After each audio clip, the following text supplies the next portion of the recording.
Hey everybody, before we start, I just want to apologize if the sound sounds all blown out. There's something wrong with my microphone at the moment, and as soon as the new year starts, it's off to get fixed. So apologies if it sounds a little weird.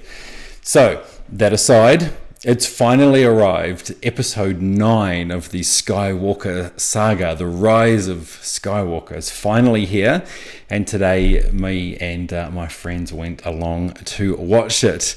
I'm going to be talking about spoilers a little bit later on, and I'll mark it clearly when I get to those, so you don't have to worry about anything being spoiled if you haven't yet watched the movie. So, first of all, let's have a talk about the good stuff.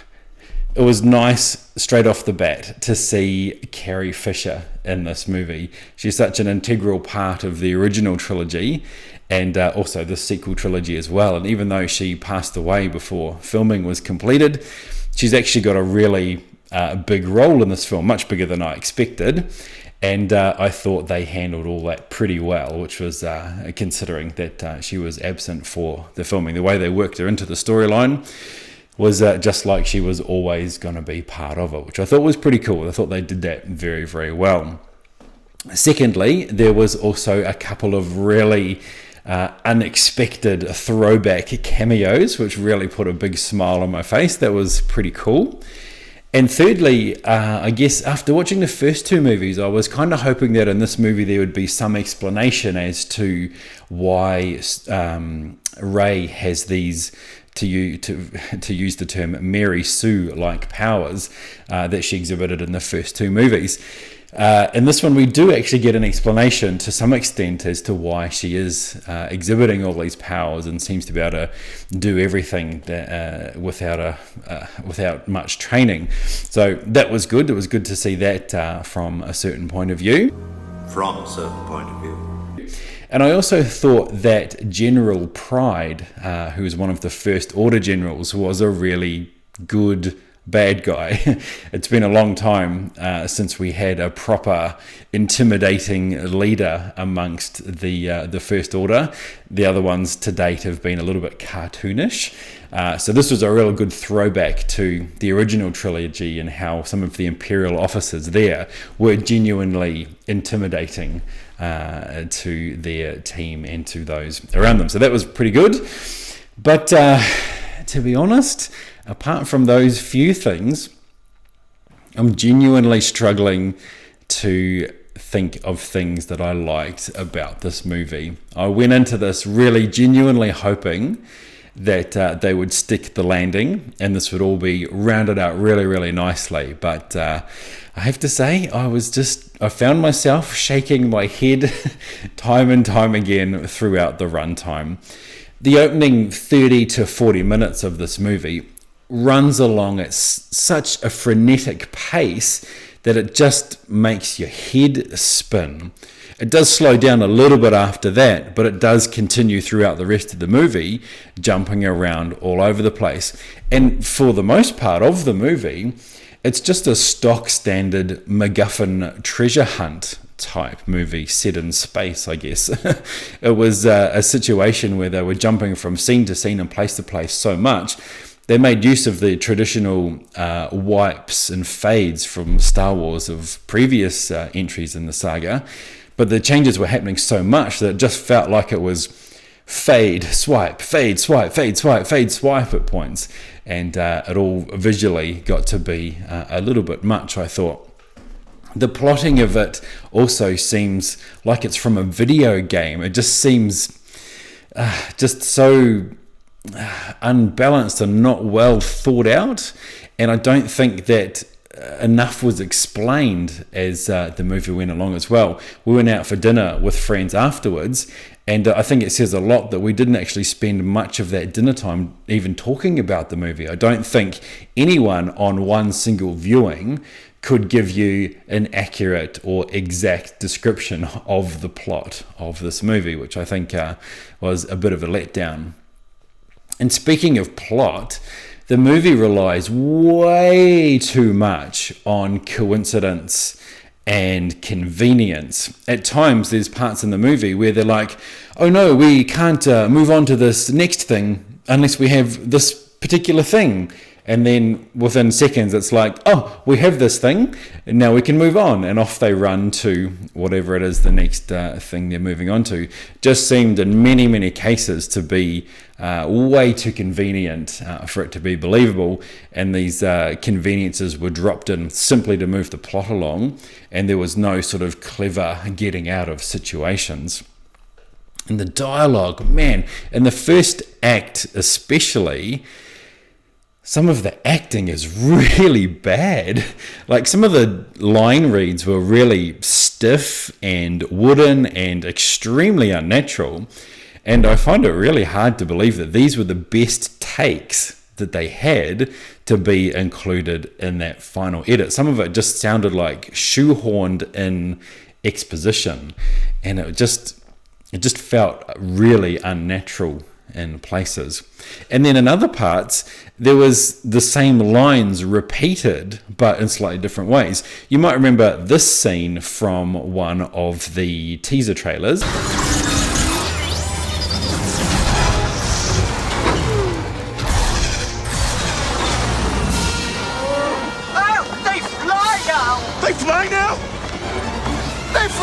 This type of repeating dialogue happens many times throughout the movie, most especially in the scenes with Rey, Finn, and Poe, to the point that it was noticeable, and it actually got a little bit irritating as well. It's like they're filling up time without adding anything to the story. They're simply just literally repeating lines at times. And then as for some of the content of the dialogue, there was some absolutely key plot points that really needed to be explained better, and they're just sort of passed over and tossed in a side throwaway comment. And I felt like there were many things that needed to be explained a lot better. For example, I don't think there was a real proper explanation as to why the Emperor was still alive. There was one character who was taking a guess as to how it might be that he was alive. And I'm happy to be corrected on this, but I'm pretty sure there was no actual explanation as to how someone who, for all intents and purposes, died at the end of Return of the Jedi was somehow back alive and in power. And not just in power, he has got thousands and thousands of people in his employment. So I thought that was something that really sort of grated on me a little bit. There was just so much in this movie that really made me shake my head. And it's a little bit hard to talk about that without talking about spoilers. So as you can see in the red writing right here, I'm now going to start talking about spoilers. So if you haven't seen the movie, I suggest you switch off now. But if you want to dive in and have a talk and a discussion about some of the things that were contained on a deeper level, then let's go. So, where to start? So Leia's a Jedi now? What? And not only is she a Jedi, but she's a master.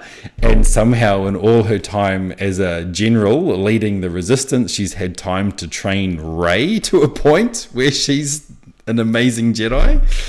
I just found that to be quite a stretch. Maybe it's explained in the books or the comics, which I certainly haven't read.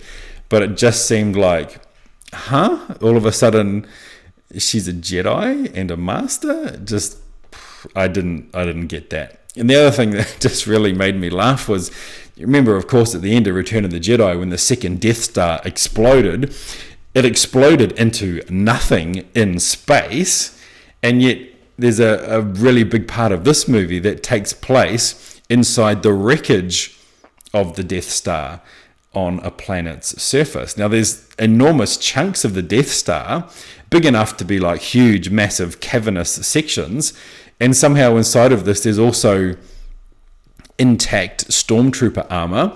And then if you look closely in the images of the Emperor's throne room, there's even glass in the windows. How is it possible that an explosion like we saw in Return of the Jedi, A, left chunks big enough like this, and B, every single window in the place wasn't completely blown out? It just is that attention to detail thing. I guess maybe I don't know. There's attention to detail, I guess, in a number of different areas really turned into a bit of a head scratcher for me. And speaking of the Death Star remnants on that planet, the map on the knife thing, it was literally taken directly. It was like it came directly from a National Treasure movie starring Nicolas Cage. This Thanksgiving, the clues of 10 generations. There's more to the riddle. Will reveal a mystery 20 centuries in the making. Who wants to go down the creepy tunnel inside the tomb first? And the way that it's supposed to line up with the wreckage, you're telling me that in however much time has passed between when this knife was forged and the MacGuffin was hidden on the Death Star, that the wreckage hadn't moved or settled in any way in amongst all those big giant waves? And what about the fact that they're standing on the shoreline and just, of course, coincidence again, happen to be in the exactly right spot for the knife to line up and show exactly where the MacGuffin was located in this wreckage? Again, coincidence and convenience was used way, way too much in order to move the plot along. And then there's just, in some parts, there's just really bad filmmaking. There's one scene where Finn and Jana, I think is her name, they're on the hull of a Star Destroyer, and in the scene we see them getting ready to turn a turret gun to point it at the command module to blow it up. We then cut away to a number of different scenes, and about 10 or 15 minutes later we come back to them just in time to see them connect a cable, which then starts the turret firing at the command module. And I thought straight away, given the amount of time that's passed, what were they doing in the intermediate time? If it was happening on the ground, you think they'd be there setting up the turret, they'd jump down, they'd connect the cable and it would start firing. Yet they cut away to a number of different scenes, like I said, 10 or 15 minutes worth. And I just couldn't help but think, once they positioned the turret in that position, what did they do for the next 10 minutes? Did they just stand around and have a smoke? It was just little continuity and editing things like that stuck out to me. And I guess too, as someone who's familiar with the series, the second that I saw Rey shoot lightning from her fingers to bring that transporter down, I knew straight away she's going to be a Palpatine. The fact that they shoehorned him into this third movie of the trilogy when he was never mentioned at any point up to now, that combined with her shooting that lightning, just straight away, really early in the movie, made me think, she's going to be a Palpatine for sure. And if you've seen the movie now, you'll know that that was the case. Making her a Skywalker would have been too obvious, but making her a Palpatine, I guess, was just as obvious in the end, given some of the telegraphing they did of this. And then, one of the biggest issues I have with this is that one of the key moments and tension in the movie was ruined by the trailer. There's this part in the final battle where the tiny small group of fighters are completely outgunned, outnumbered, and everything seems hopeless. Except, in my mind, I'm thinking, there's that scene in the trailer where hundreds of resistance ships turn up. And we haven't seen that in the movie yet. And sure enough, just when everything seems hopeless, Poe turns a corner and there's all these hundreds and thousands of ships that have turned up. And given the fact that they'd shown that scene in the trailer, it really spoiled that moment where instead of being a true moment of, oh my God, what's going to happen next? I was thinking, well, everyone's going to turn up, aren't they? Because that's what we saw in the trailer. So that moment of all the good guys turning up was completely ruined by its appearance in the trailer. Then there was the kiss between two people who 24 hours ago were trying to murder each other. It was just completely unnecessary, and I don't think it had a place in the movie, to be honest. There was nothing built up that made it make any sense. Look, I could probably go on for hours. I've only seen the movie once today, so I'm sure if I ever find the energy to watch it again, there'll be many, many more things that come up.